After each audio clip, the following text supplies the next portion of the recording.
crowd. That guy in the back. He's just kind of like, oh, just hide. All right. Well, my name's Craig, and this, of course, is Corina Boettger. Hi. So you are Sailor Tin Nyanko, correct? Yeah. I want to make sure I said that correctly, because that's the only problem I have. Sailor Tin Nyanko. Nyanko. Oh, so it's not Like Nyanko. Nyan. Nyan. Like cats in Japanese. It sounds like a cat. No, it means cat. Yeah. It means kitty, I think. So now Sailor Moon has been one of these iconic series. It's like a landmark series. Everybody knows about it. Even if you're not a Sailor Moon fan, like I can look right over there and I know Sailor Moon. Even if you've never seen an episode, people who don't even watch anime know Sailor Moon. Were you a big fan before? Oh yeah. Sailor Moon was like my gateway into anime. If you could speak into the microphone. Oh, sorry. Yeah, Sailor Moon was like my gateway into anime. I remember when I was a kid coming home and the two shows that me and my brother would watch together were Sailor Moon and then Dragon Ball Z right after, because that would be Toonami, right, on Cartoon Network. And that would be like right after school. And I was obsessed. I remember being like, Sailor Venus is my favorite Sailor Scout. And that was mostly because like Sailor Venus also wanted to be an actor. And I was like, yeah, that's me, I want to be an actor. and I, like, the show is just such a, like, big deal to me as a kid. And you know, it, like, especially because it showed that, like, it showed a different type of superhero, I think. Sailor Moon is not the type, like, is all about her friends, but also, like, you know... It's okay. We're just brighter now. Yeah, no, she's had an idea, so we're going to go with it. But Sailor Moon is the superhero that, you know, is kind of insecure, and I think that touches with a lot of people of being like, she's so insecure, but at the same time, she underestimates herself so much. And at some point, like, with the help of, like, all of her friends, like, encouraging her, you know, she then is like, you know what, that's right, I can do this. And I think that's like why people resonate with Sailor Moon so much, is because we've all had insecurities where we're like, I don't think I can do this, or I don't think I'm ready, or I don't think I'm good enough. And yet, you know, sometimes you find out that if you try, you end up succeeding. So, yeah, I think that's why, like, that's why it resonated with me anyway. I was like, yes, I love this, because I'm insecure about a lot of things. You seem rather secure. You seem, I'm no longer convinced you were cool because you told me not to. But you seem like you're put together. You seem like you're not shy, so that's great. I talk a lot when I'm nervous. Oh, good. So we'll try to make you as nervous as possible, because we got to fill this all by yourself with Christina. I can definitely do that. I know you can. we're gonna do this. We're gonna do this together. Okay. So you've been an actress since you were a kid. Yeah, I was. I told my parents at 5 years old I wanted to be an actor because what I actually told them was I want to be Jim Carrey. My parents then told me that, well, you can't be Jim Carrey, Corina, and I go, why not? You told me I could be whatever I wanted to be. And then they were like, well, I mean, like, you can't just turn into another person. And again, I said, why not? You said I could be whoever, like, whatever I wanted to be. Sounds like you guys are lying. And they were like, well, we meant like a job-wise. And so they were like, well, you could be an actor like Jim Carrey. And I go, okay, fine, I guess that's close enough. Well, you can't be a proper noun. You can be a noun, but you can't be a proper noun. And so then my mom was like, okay, let's get this kid into some acting classes. And I started getting into, you know, some community theater. I'm from Seattle, so that's where I started out. And I got into caffeine then. That's probably a lot of what. It's not the talking, it's the caffeine. How many cups of coffee? I've only had one. That big? No, it was this big. Okay. It was a small one. All right. Yeah. You're doing good for a Seattleian? Seattleite. Seattleite. Oh, that sounds like it's like rotating around the space. I know, right? But yeah, my mom was like, let's get this kid into some acting classes. We'll see if you really like it. And I was like, yes, this is what I was meant to do. This is exactly what I was meant to do for the rest of my life. This is what I'm going to do for the rest of my life. I cannot accept anything else. Except maybe be a veterinarian, but I really don't want to do that. And my mom was like, okay, well, if you really want to do this, I am willing to do this with you. But remember, I'm 5 years old at the time, and my mom sat me down and was like, this is the deal. this could either end up with you succeeding, or you could just end up doing kind of community theater for the rest of your life. And I was like, I don't care, I still want to try. And my mom was like, okay, well then I don't want to be the stage mom. I don't want to be the one dragging you to auditions. I don't want to be the one that's like, you have to do this, blah, blah, blah. The minute that you are not interested in this anymore, we're done. Because I'm not going to drag you to this. I'm not going to drag you through this at all. And I was like, I got it, cool, I'm down. And then my mom was really cool. Back in the day, you would look, there wasn't really internet available widely, so she would look in the newspaper, and I got to be in Roar of the Grease Paint, Smell of the Crowd, which was my first paid thing ever, and my mom was like, you're now a professional, and I was like, okay, cool, but I'm 8 years old, so I don't know what that means. And then my mom was like, you mean you got paid? And I was like, you get paid for this? Oh my god, I just wanted to do that. Oh my god, yeah! And then a few months later, I got my first voice acting job. So I was still 8 years old, and it was for a promo for a video game, which I believe showed at PAX, because it was just a promo. And that was like the start of my career. My mom was very instrumental in it, though, in like being honest with me about what it takes to do this. Like, because you know, as an actor, you're essentially you're a freelancer. So even at a young age, I was starting to kind of learn business stuff. You know, just because I was 8 years old doesn't mean that I can. One of the big reasons that I kept on getting booked was because I had a good reputation of being good on set. I had a good reputation of actually being quiet behind the scenes, which is kind of funny because I have a hard time doing that in real life. I was going to say, I think you lost everybody there. I distracted myself with Pokemon and knitting backstage. Did you ever knit any like Pokemon? Oh yeah, I knit a Charmander once when I was a kid. I now mostly knit like sweaters and stuff for my niece and nephew. But yeah, that's how I distracted myself backstage so that I'd stay quiet.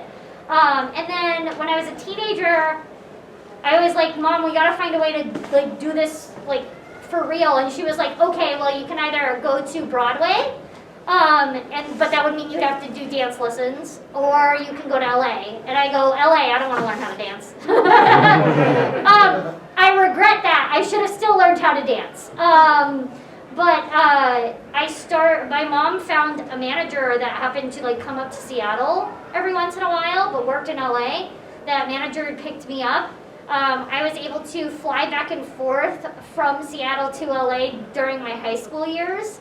And I mean, probably none of you know my on-camera career as much as like the voice acting career, but I was a guest star on My Name is Earl. I was going to bring up Preggers. Yeah. Was the name of your character. Because she was pregnant. Yeah, on the cheerleading team. Yep.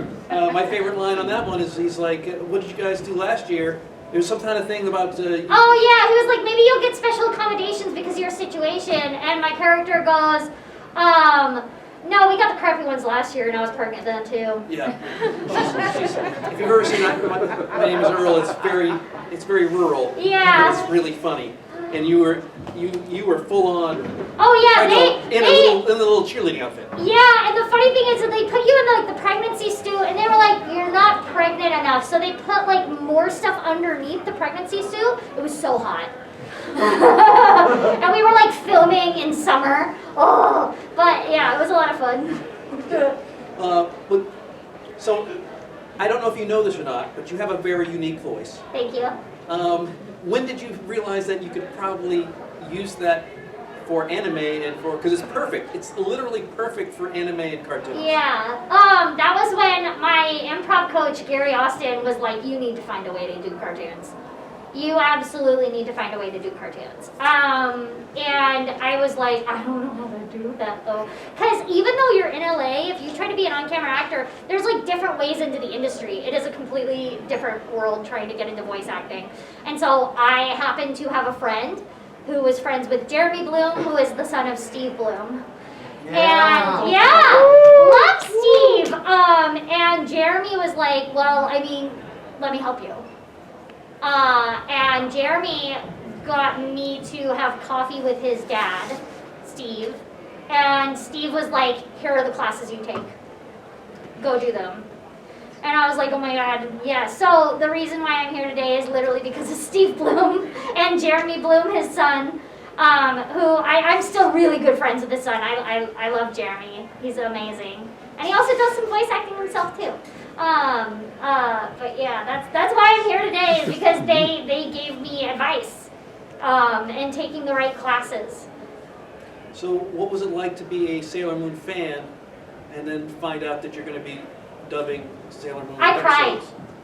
I actually, like, okay, so I remember when I got the audition, because I knew it was like, they gave you the audition, and it's for Sailor Stars, so I knew it was the final season, so I was like, this is my chance to be in this show. But I have to put that out of my mind, because if you overthink it, the audition's going to be trash. And then I wouldn't make it in. But I was like, you have to audition, and then forget. That's it. And I honestly thought that I didn't get it, because it was like months later. It was I auditioned in like a November, and then I didn't get anything for like months. And I was like, okay, I'm not in it. It's fine. I got to audition. Maybe I'll be in some Walla or something. But then I got an email in January, so that's like 2 months later afterwards. And it said that you're going to be in Sailor Moon as Sailor to Nyanko. I called my mom. I was bawling. And I was like,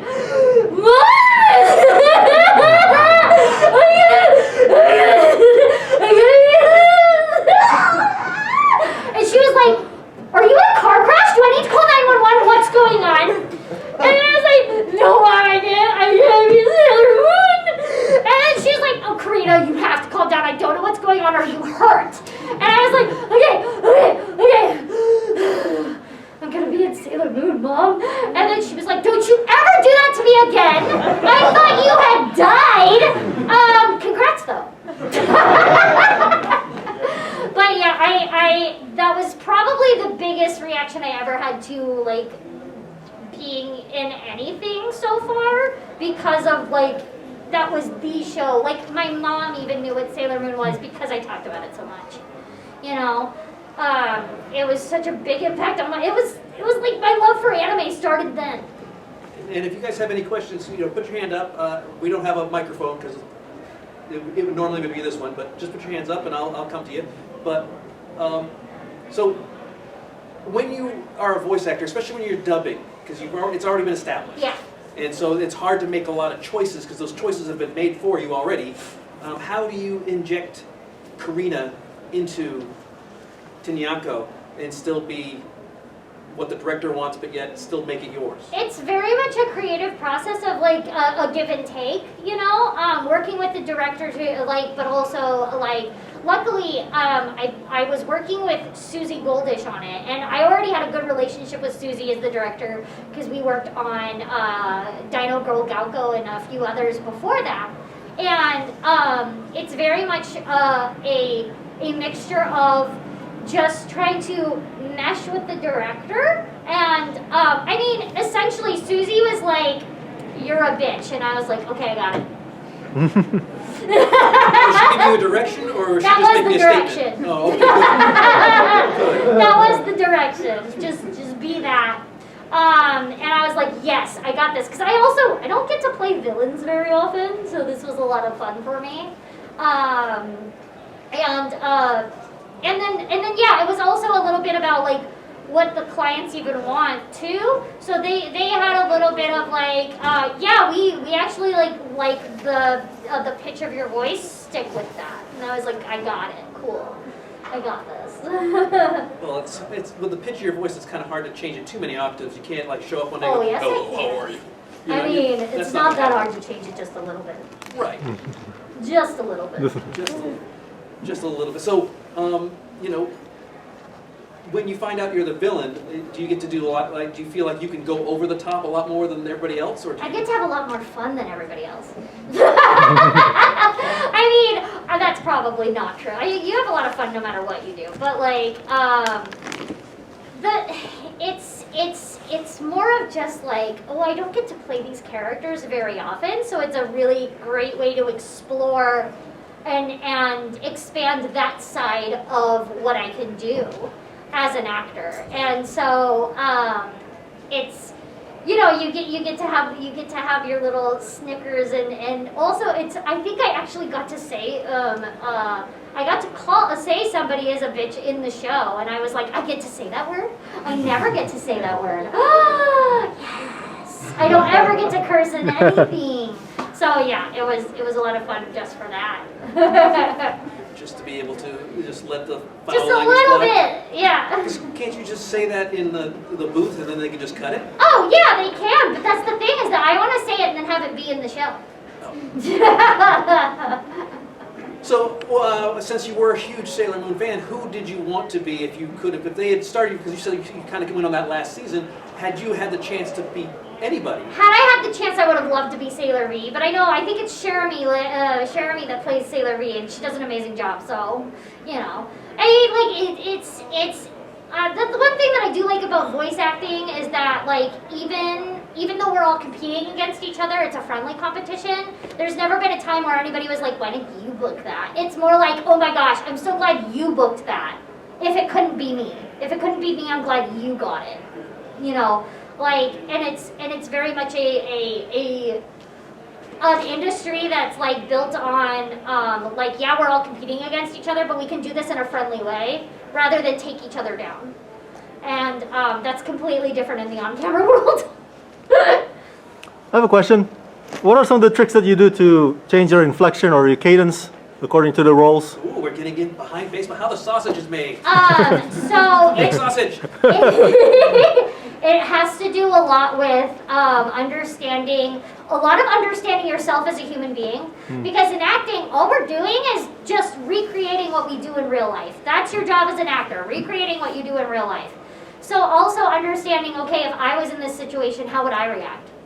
Like, it's very funny because a lot of people think that they can get into acting and that it's a way to be a different person. You're never somebody else. You're never somebody else. And the reason why is because humans are actually terrible at empathy. Like, we just are. Really? Have you watched the news lately? And so instead of going in, like, if you try to approach it from a way that you're that like, you should be somewhat disconnected so that way you can go home and, like, shed all that. But you shouldn't be so disconnected because if you're trying to be like, I'm a different person, you're not going to have a genuine reaction to what's happening on the screen. So a lot of that, and mostly inflection is mostly why am I doing this? What is my motive here? I mean, like, whenever you're breaking down a script, the main things that you ask yourself are who, what, when, where, why. It's who are you talking to, but not only that, it's what's your relationship with these people. For example, I talk differently to my mother than I do my boyfriend. Those are two different people entirely. But even more specific, you don't necessarily notice this until you start learning how to act, but you even talk to each individual friend differently because you have a different relationship with each of them. And so just that little bit of information changes the way you talk in that scene to that person. And then also, what would be the objective and really understanding, like, why am I doing these things to these people? What is my goal here? What's going on?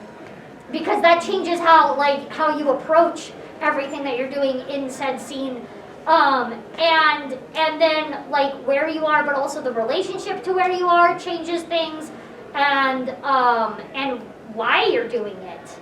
What is the purpose of having this objective? What's the goal? Like, why do you need that so badly?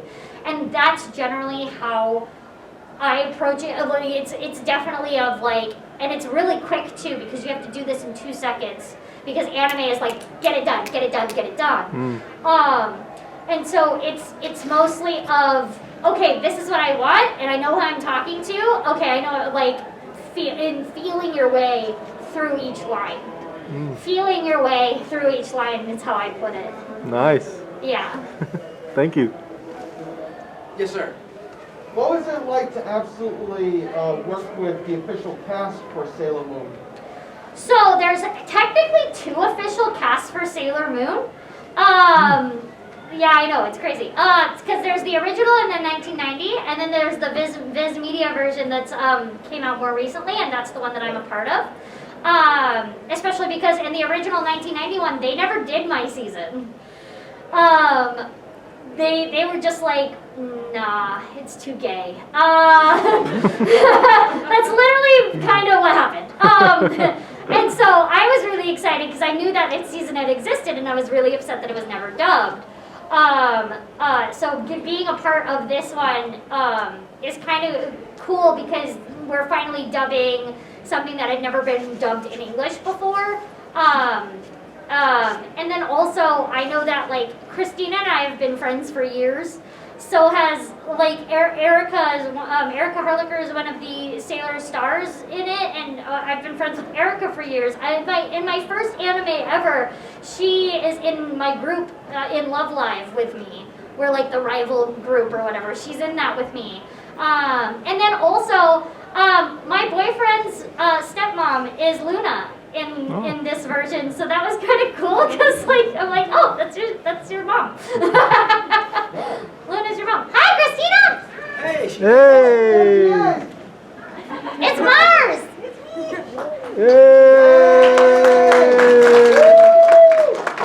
Sorry for the delay. Hi, nice to meet you. Nice to meet you. Craig. So we'll get right into it. Karina, you did a hell of a job. Yeah, I told you I'd keep You talking. did a great job. Yeah! I go back to being scene school. Oh, that's a So you lot. convinced me one way and then you proved otherwise, so you defeated your own purpose. Okay. But Sailor Mars, Christina Vee, how are you? I'm boosted. Yeah! So, we've been talking to her about how she fell into Sailor Moon. It was one of her lifetime things that she was a kid. She loved it. You loved it as a kid too. So, what was your big thing about Sailor Moon when you were young? My goodness, I have so many stories. First, my brother put it on. It was on UPN 13. I'm glad I can say that here because, like, we're all from here, possibly. Well, for Yeah. the younger people, UPN was a Oh, network. was not around anymore? It's a I was like, you CW guys are my people. You're showing our It's age. the WB, Oh it's my the God. UPN combined to be the CW. So Yeah. I think Yeah, it did. I think something like that. Yep. Yeah, I remember the UPN 13. I mean, it existed. I'm not saying it didn't exist. Wow, okay, But so she has no idea what UPN is. okay, so it was a channel way back in the olden days of yore. And my brother put it on for me. He's like, you want to watch this cartoon? And it scared me because it was my first time watching anime, and it was the scary doll episode in season 1. That one is scary. It's scary. And I was like, I don't know if I want to watch this. But we watched it every day, and I just became the Sailor Moon girl at school. I loved it so much. That was like my identifier in elementary school, was the Sailor Moon girl. When the internet was invented, I was around for that. And that was my first Google image search. Or it wasn't Google, it was Yahoo. Yeah, my first Yahoo search was for Sailor Moon, and 10 results came up. Guys, this was the frontier, I know, it was the frontier days. Yeah, she asked Jeeves and only got one. Yeah, right? And he was like, what? Sailor. And it was mostly sailors and pictures of the moon. Have you seen like that video of the girl like with the huge yellow wig, like doing Sailor Moon promos? Probably. I think I've seen that a couple of times. It was glorious, and I saw that live. Oh! You guys have to look at it. Oh my gosh, just look up like the old like Sailor Moon live action promo from like the 90s. Oh my god, it's a piece of history.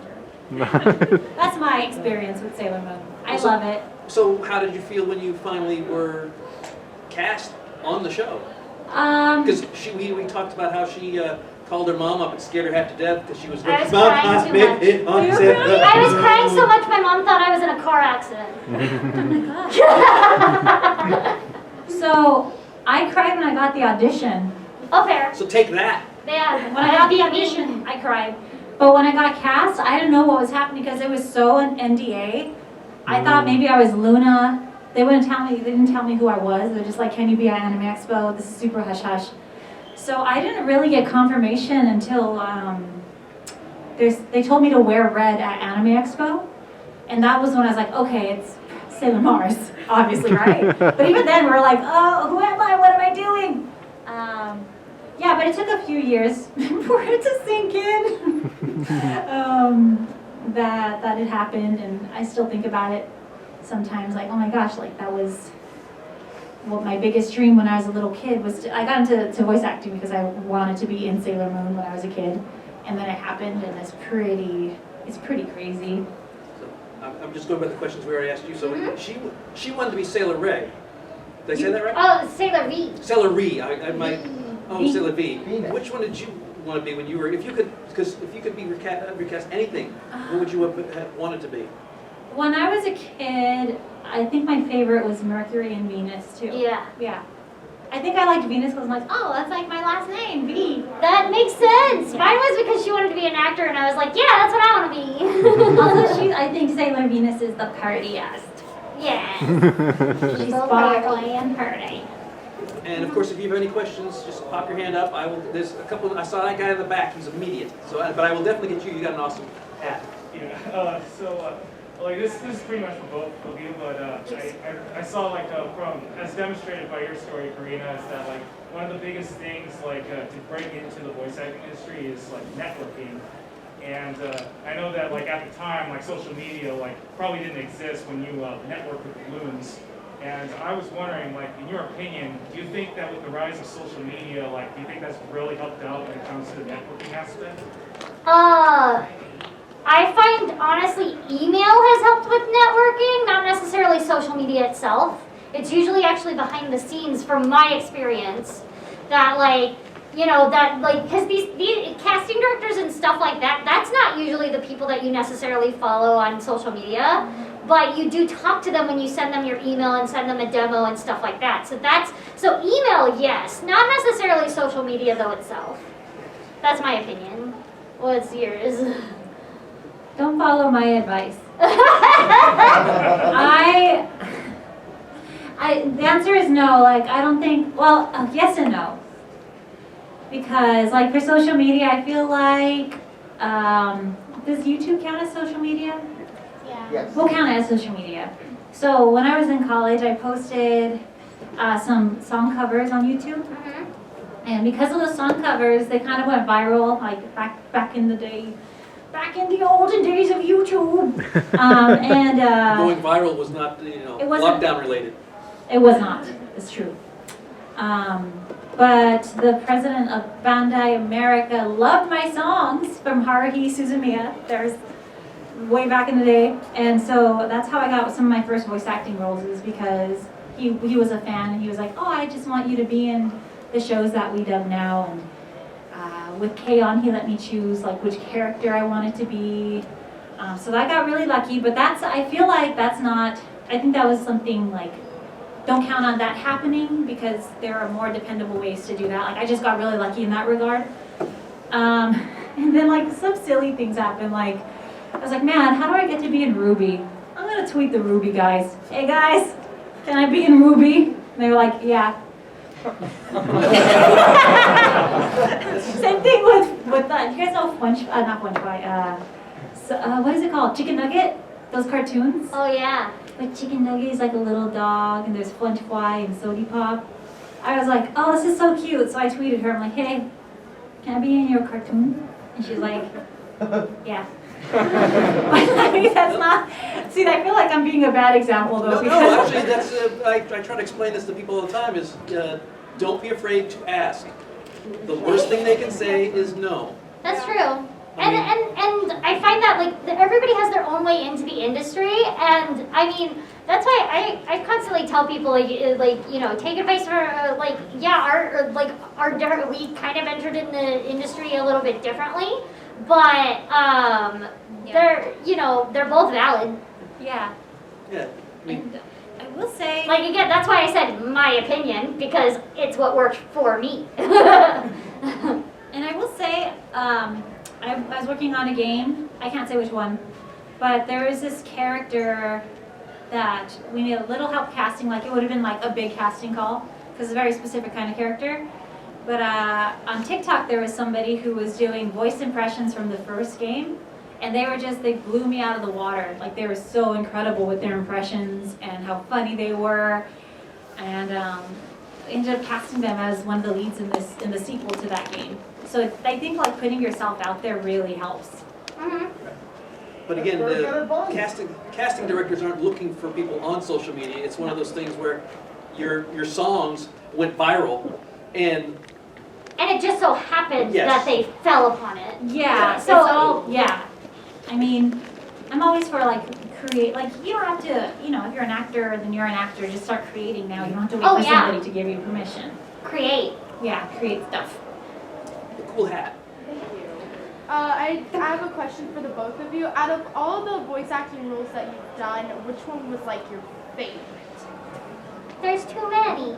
I love them all. They're all my babies. And I love them all for different reasons too, you know? So it's very much like trying to pick my children up, like, and pick which one's gonna, yeah, I can't do it. I love all of them. Cora, I like your nails. Thank you. I'm actually not biting them for once. That's great. Not me. Oh, question. Yes. Sorry. It's okay. ADHD. It's all right.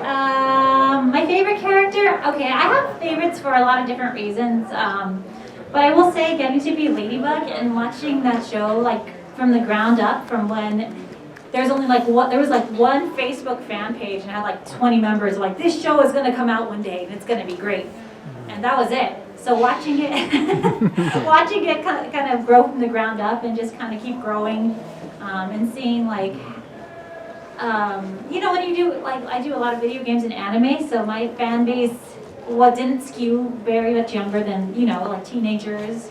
But now there's like little kids in Little Ladybug, and it's so cute. I saw you get artwork and stuff. Yeah. All the time. It's so adorable. They're so cute. It's so cute. So, I'm going to go with the person who may or may not like Sailor Moon. and, You have to speak up though. yes. What was the experience with Miraculous like? How was it like? So the question was, what was the experience with Miraculous Ladybug. Miraculous? Okay. It's still going. We're still recording new episodes, and I thought it was pretty popular, and then the pandemic happened, and now I feel like it's pretty mainstream, which is crazy. But I can tell you the audition process was pretty intense, because I read for the character a lot. Like, it was kind of, one studio had it, and then it moved studios, and then moved studios again, and I read for it every time. And then it finally landed at where it found its home, and I recorded the audition again, and I thought, man, if I could just be like the little bug thing that she talks to, I'd be happy, because this show looks incredible. And I got a call back, and I was like, oh, that's pretty cool, all right, not gonna get my hopes up. And then I got a second call back, and that's when I was like, oh my God, this might be happening. Now it's too close, now it's gonna hurt. You know what I mean? And then I got a third call back, and they put me through my paces on that one. They're like, okay, you need to be like really like clumsy right now and tripping over your words and flailing. Okay, now we have to hear you as a superhero. Like, get rid of all that, like be strong and confident. And yeah, I'm really glad that it worked out because it's been such a crazy, fun journey. Yeah, life-changing, really. Right up front. How do you feel about the new upcoming Miraculous Awakening movie?